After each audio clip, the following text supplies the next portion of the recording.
Hello সবাইকে, কি অবস্থা সবার? আজকে সকলকে ওয়েলকাম করছি আমার মায়ের পাকের ঘরে।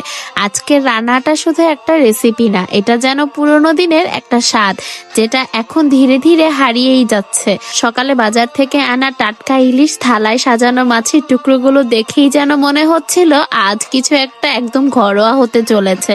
কোনো বাড়তি মশলা না, কোনো আধুনিক রেসিপি না, শুধু সর্ষে বাটা, পরিমাণ মতো লবণ, আদা রসুন বাটা আর সামান্য পরিমাণ হলুদ গুঁড়ো, সাথে সরিষার তেল দিয়ে ভালোভাবে মাখিয়ে নিতে হবে, যাতে এর হাতে সেই রান্নার ছোঁয়াটা সহজেই বোঝা যায়। মা ধীরে ধীরে মাছগুলোকে মশলার সাথে মাখিয়ে রেখে দিল কিছুক্ষণের জন্য, যাতে ভালোভাবে প্রতিটা টুকরো সময় নিয়ে নিজের ভেতরে স্বাদ জমিয়ে নিতে পারে।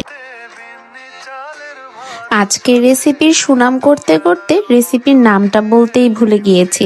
আজকে রান্না হচ্ছে সর্ষে ইলিশ। আজকে ইলিশ মাছটাতে ডিম হয়েছে, তাই ডিম সহই মা পিস পিস করে ইলিশ মাছগুলোকে কেটে নিয়েছে। এবারে কড়াইতে সর্ষে ইলিশটাকে ঢেলে ঢাকনা দিয়ে ঢেকে দেওয়া হলো কুক হওয়ার জন্য। তারপর ঢাকনা খুলে মা মাঝখান থেকে কাঁচামরিচটাকে কেটে দিয়ে দিল, শুধু সেই হালকা কাঁচামরিচের ঘ্রাণটা রান্নার সাথে যাতে মিশে যাওয়ার জন্য। কিছুক্ষণ পর থেকেই রান্নাঘর ভরে গেল সর্ষে ইলিশের সেই চেনা ঘ্রাণে। মনে হচ্ছিল গ্রামের কোনো দুপুরে বসে আছি, চুলার পাশে রান্না হচ্ছে আর চারপাশে শুধু সেই গরম ভাতের অপেক্ষা। রান্না শেষ হলে মাছের রংটা একদম সুন্দর হয়ে উঠলো, যেমন একটা আসল ঘরোয়া সর্ষে ইলিশের রং হওয়ার কথা, ঠিক তেমনই। এরপর আমি একটি কলা পাতা কেটে নিলাম, সেখানে গরম ভাত আর সর্ষে ইলিশ নিয়ে বসে পড়লাম। কলা পাতার উপর খাওয়ার মধ্যে একটা অন্যরকম শান্তি আছে, যেন গ্রামে বসে খাওয়া খুব সাধারণ কিন্তু মনে থাকার মতো। তারপর মা আমাকে কলা পাতার উপরেই করলা ভাজি, ভাত আর সর্ষে ইলিশ দিয়ে সার্ভ করে দিল। দেখতে কেমন লোভনীয় লাগছে না? খেতে কিন্তু অনেক দারুণ হয়েছে। শুরুতেই ভাতটাকে ভেঙে তার উপরে সর্ষে ইলিশের গ্রেভি নিয়ে ভালোভাবে ভাতের সাথে মাখিয়ে মাছটাকে একটু ভেঙে একটা লোকমা। যত যাই বলি না কেন, সরল রান্নারও কিন্তু একটা সৌন্দর্য আছে।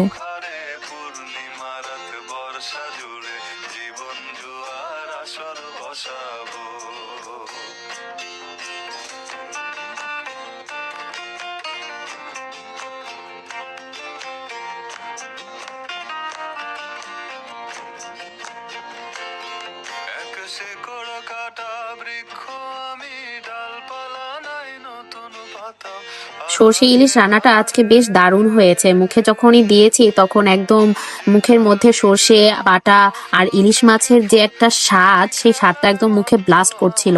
তারপর একটু ডিম ভেঙে নিয়ে তারপর ডিমের সাথে একটু মাছ নিয়ে একটা লোকমা, মানে অসাধারণ। তো আজকের ভিডিওটা এই পর্যন্তই, দেখা হবে অন্য কোনো রেসিপি নিয়ে। ততক্ষণ পর্যন্ত ভালো থাকবেন। আল্লাহ হাফিজ এভরিওয়ান।